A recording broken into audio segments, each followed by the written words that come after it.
All right, I'm here with JT for our ongoing coverage of IEM Dallas 2023 for Dust 2 US, coming off of a heartbreaking loss against Cloud9 to end their run here in the Lone Star State. So I wanted to ask you first, you guys looked really good on the first two maps, and then everything seemed to have gone all wrong on Overpass. Can you sort of walk us through where sort of the game plan failed in this match? In the Overpass game, they were playing super aggro towards Connect and Short, and we were struggling to get any kills. They got every single entry, so like we weren't really getting to the late part of the round with any of our numbers. So, I mean, any game if you're just losing the entries at the start of the round, it's going to be hard to win. So, we didn't really have an answer for the regression, and it showed in the game. But one really bright spot to come out of this match was the fact that Sonic seemed to have, massively overperformed above expectations at this event as a whole. For a player that hasn't, played professionally in such a long time, were you really impressed by his performance in Dallas?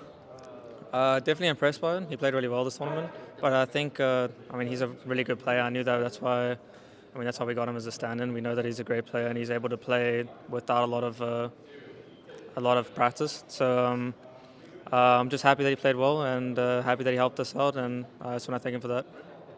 Yeah, definitely. I think he did a really good job stepping up. I know one of his maps this series, he dropped a 30 bomb against Cloud9, one of the best teams in the world.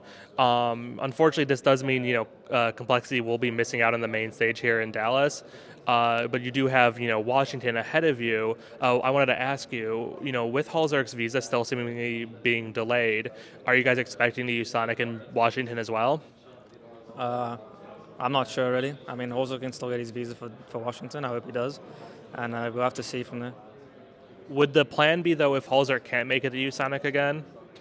If Hozo can make it, I mean, Hozo could definitely play. He's our Orpa. We want Hozo to play. But if not, then Sonic. I'm not sure. Okay, yeah, no worries.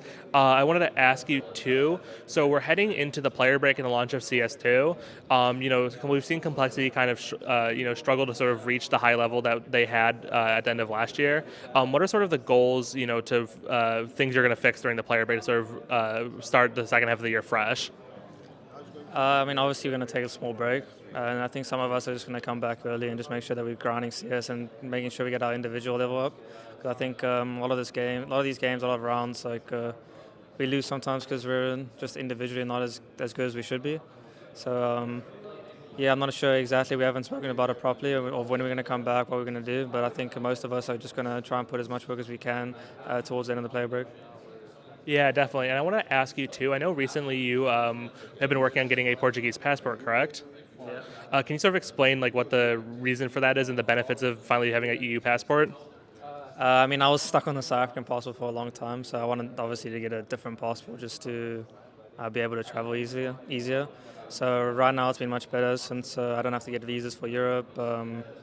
Can travel to Europe as long as I want. So just especially for practice and for tournaments, it's been like I haven't had to deal with the stress of visas. And besides that, it's just good to have. If I ever join another team or something like that, or if I ever need to go to Europe, it's just it's good for me to have one. And then final question: do you think, based on your performance at this event, do you think Complexity met their goals for the event? Um, I mean, I don't think so. I think we wanted to make the stage because we have a lot of fans in the US and especially in Dallas. That's Complexity's home, so making the stage is always going to be the goal in Dallas. So I think we are a little bit disappointed, but um, if we look at it, we did play with the stand-in, which we didn't have as much as we usually do, and we still almost beat Cloud9, and we almost made it to like the next stage. So I think some positives to look at still. All right. Thank you so much for your time and commiserations on the loss.